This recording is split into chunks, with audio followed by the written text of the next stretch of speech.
여러분 혹시 이런 경험 있으신가요? 마음을 다해 건넨 충고가 칼이 되어 돌아온 적, 별 생각 없이 정말 아무 의도 없이 던진 한마디 때문에 평생 함께할 거라고 믿었던 사람이 하루아침에 등을 돌려버린 경험 말이에요. 저도 있었습니다. 친구의 사업 실패를 보고 그럴 줄 알았어. 처음부터 무리였잖아 라고. 그날 10년 지기 친구는 전화를 끊었고 그 뒤로 다시는 제 전화를 받지 않았어요. 저는 진심으로 걱정했거든요. 더 큰 손해를 보기 전에 멈추길 바랐던 거예요. 근데 제 진심은 전혀 전달되지 않았죠. 우리는 흔히들 이렇게 생각합니다. 마음이 중요하지. 말주변이 뭐 그렇게 중요해? 내 속마음을 알아주면 되는 거 아냐? 하지만 단언컨대 그건 착각입니다. 말이라는 건 단순히 공기를 진동시키는 소리가 아닙니다. 말은 당신의 운명을 담는 그릇이에요. 금이 간 그릇에 아무리 좋은 물을 담아도 다 새어나가듯이 아무리 좋은 마음을 가졌어도 말이라는 그릇이 잘못되면 그 진심은 결코 전달되지 않습니다. 오늘 이 이야기를 끝까지 들으신다면 여러분은 깨닫게 될 겁니다. 왜 그동안 당신이 인간관계에서 그토록 힘들었는지, 왜 진심을 다했는데도 오해만 쌓였는지, 그리고 어떻게 하면 단 한마디로 떠나가는 사람을 붙잡고 평생의 귀인을 내 편으로 만들 수 있는지 말이죠. 이 영상이 끝날 때쯤 여러분의 말은 더 이상 후회가 아닌 기적이 되어 있을 겁니다. 우리 참 열심히 살잖아요. 친구가 힘들다고 하면 밤새워 전화 붙잡고 이야기 들어주고, 가족이 잘못된 길로 가는 것 같으면 용기 내서 쓴소리도 하고, 회사에서도 후배들 챙기느라 내일은 뒤로 미루기 일쑤고. 근데 이상한 거 아세요? 애를 쓰면 쓸수록 관계가 꼬여만 가요. 다 너 잘되라고 하는 소리야. 내가 너 생각해서 하는 말이잖아. 솔직히 말해서 내가 좀 예민한 거 아니야? 우리는 이걸 뭐라고 부르죠? 솔직함이라고 부르고 직설적인 애정이라고 부릅니다. 하지만 상대방은 이걸 비난으로 받아들이고 무시로 받아들입니다. 가장 억울한 게 뭔지 아세요? 나쁜 의도를 가진 사람들은요, 말을 번지르르하게 잘해서 관심과 인기를 얻는데, 정작 진심인 당신은 투박한 말 한마디 때문에 눈치 없는 사람, 불편한 사람으로 낙인 찍힌다는 겁니다. 제 상담실을 찾아오는 분들 중에 이런 분이 정말 많아요. 저를 찾아오신 한 분은 40대 중반의 가장이셨는데 딸이 중요한 입시를 앞두고 있었어요. 아버지는 걱정되는 마음에 매일같이 이렇게 말했대요.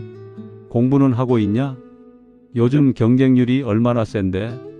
너 그렇게 하면 떨어진다. 정신 차려. 마음은 진심이었어요. 정말로 딸이 좌절하는 걸 보고 싶지 않았던 거죠.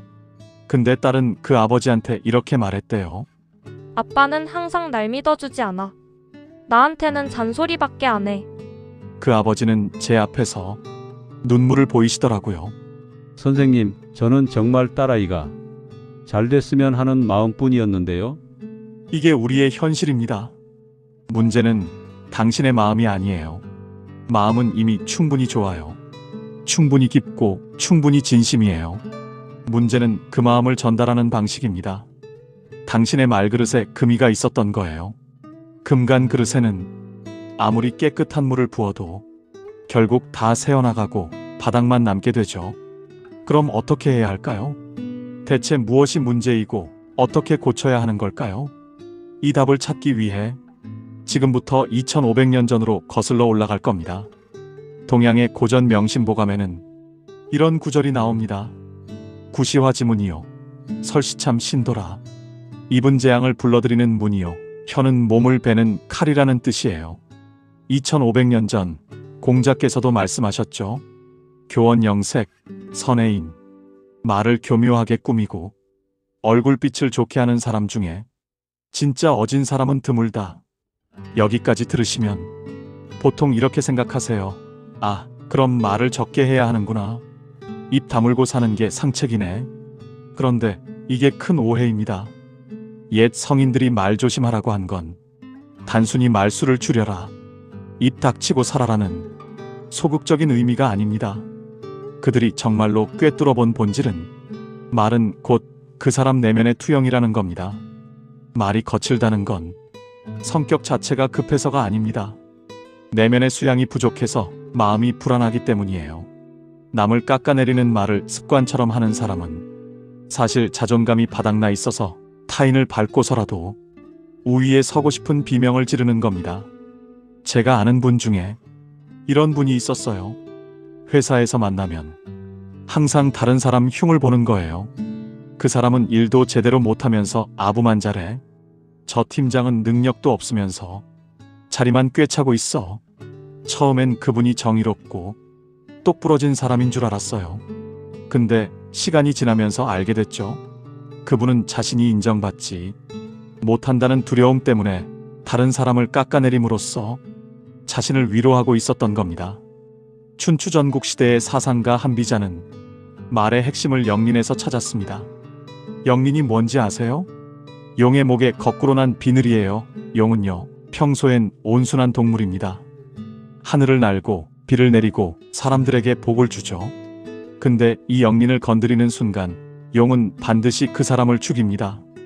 아무리 옳은 말, 아무리 뼈 때리는 조언이라도 상대의 자존심, 즉 영린을 건드리는 순간 그 관계는 파국을 맞아요.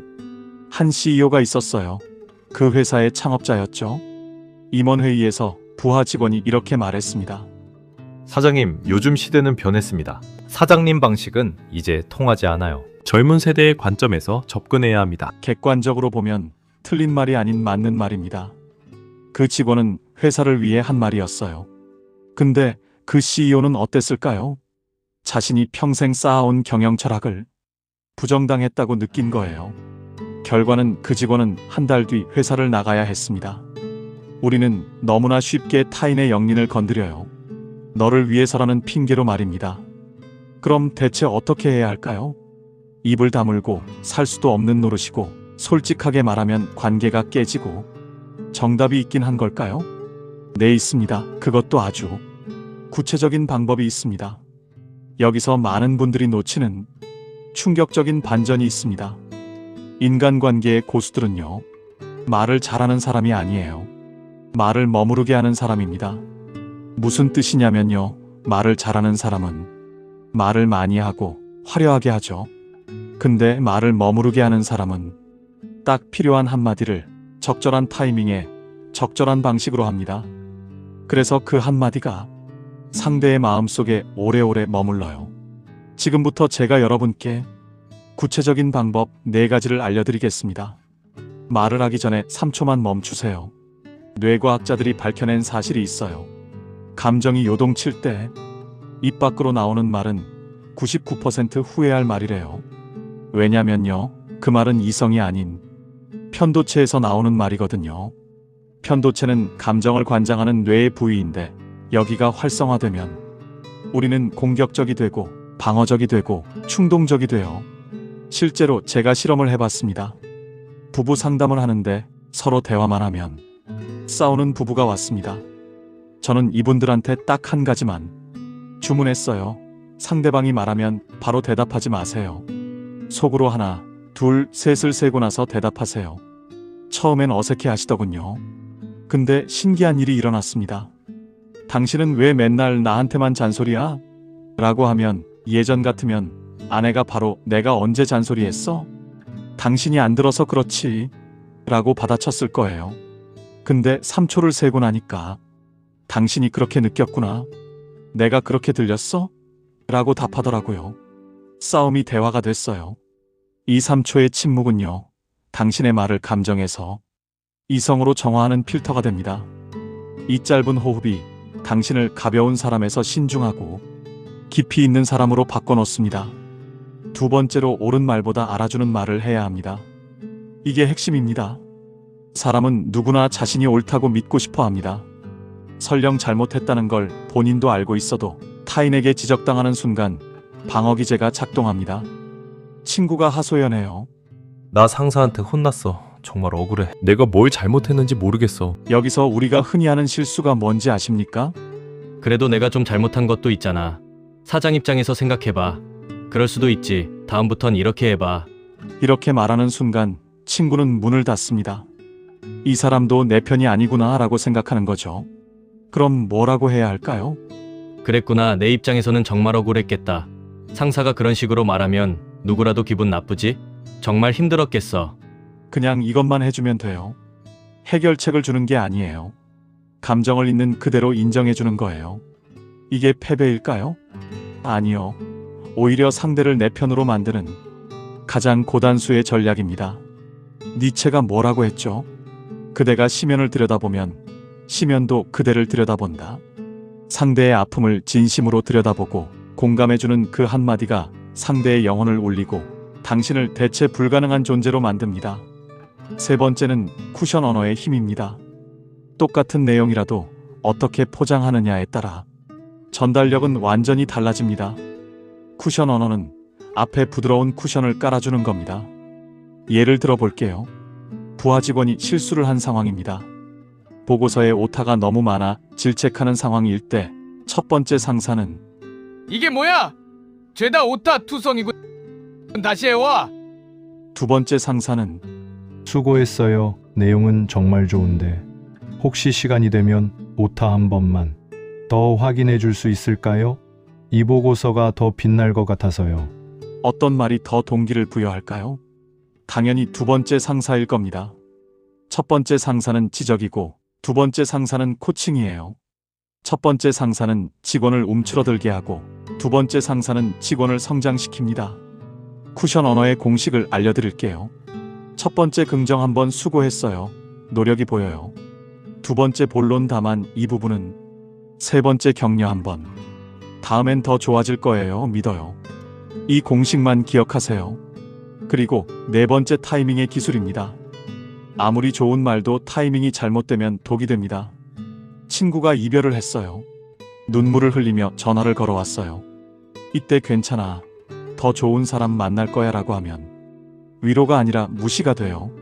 지금 친구에게 필요한 건 해결책이 아니에요. 그냥 슬픔을 함께 나눠줄 사람이에요. 많이 슬프구나. 옆에 있어줄게. 울고 싶으면 울어. 내가 들어줄게. 이게 진짜 위로예요. 조언은요, 상대가 준비됐을 때 해야 해요. 상대가 어떻게 하면 좋을까? 라고 물어올 때, 그때 비로소 해결책을 제시하는 거예요. 정리해 볼까요? 첫 번째 3초를 멈춰라. 두 번째 옳은 말보다 알아주는 말을 하라. 세 번째 쿠션 언어를 사용하라. 네 번째 타이밍을 놓치지 마라. 이 네 가지만 기억하시면 여러분의 말은 완전히 달라질 겁니다. 실제로 이 방법들을 실천한 분들의 이야기를 들려드리겠습니다. 40대 직장인 김선재 씨, 이분은 회사에서 불통으로 유명했어요. 솔직하고 직설적이어서 후배들이 다 무서워했습니다. 근데 이 네 가지를 실천하기 시작하면서 놀라운 변화가 일어났습니다. 예전엔 이게 뭐야? 다시 해와라고 했던 말투가 수고했는데 여기 이 부분만 좀 더 보완하면 완벽할 것 같아요로 바뀌었어요. 6개월 뒤 후배들이 먼저 찾아오기 시작했대요. 팀장님, 조언 좀 구하고 싶은데요. 이분이 제게 말씀하셨어요. 말을 바꾸니까 세상이 바뀌었어요. 30대 주부 이정혜 씨 남편 관계가 최악이었습니다. 서로 얼굴만 봐도 짜증이 나는 지경이었죠. 이분이 실천한 건 딱 하나, 3초 멈추기였어요. 남편이 퇴근해서 밥은? 이라고 물으면 밥은 무슨, 당신도 손 있잖아 라고 받아쳤대요. 근데 이제는 하나, 둘, 셋을 세고 나서 오늘 피곤하지? 같이 먹을까? 라고 답했대요. 1년 뒤 그 부부는 제게 이렇게 말했어요. 선생님, 우리 다시 신혼처럼 지내고 있어요. 대학생 박모윤 군은 친구들 사이에서 늘 독설가로 통했어요. 솔직한 게 장점 아니냐고 생각했대요. 근데 친구들이 하나둘 떠나가더래요. 이 학생이 바꾼 건 그거 별로인데란 말을 그럼 이건 어때? 로 바꾼 거였어요. 내가 틀렸어를 그런 관점도 있구나로 바꾼 거였어요. 지금은 친구들이 제일 먼저 찾는 사람이 되었습니다. 왜냐면 이 친구의 말이 이제는 비난이 아닌 조언으로 들리기 시작한 겁니다. 여러분, 말 한마디로 천냥 빚을 갚는다는 속담은 단순히 돈 문제가 아닙니다. 말 한마디로 평생의 원수도 친구가 될 수 있고, 말 한마디로 나를 둘러싼 세상의 공기 자체가 바뀌게 됩니다. 오늘부터 여러분의 입에서 나가는 말이 꽃향기처럼 퍼져나가길 바랍니다. 투박한 진심보다는 상대를 배려하는 따뜻한 지혜가 여러분의 혀끝에 머물기를 바랍니다. 지금 떠오르는 사람이 있다면 오늘은 충고 대신 따뜻한 위로의 한마디를 건네보세요. 당신 참 열심히 살았어요. 내가 다 알아요. 그 말 한마디가 당신의 운명을 바꿀 겁니다. 오늘의 이야기가 여러분의 삶에 작은 등불이 되었기를 바랍니다. 구독과 좋아요는 더 깊은 지혜를 길어 올리는 큰 힘이 됩니다. 평온한 하루 보내세요. 감사합니다.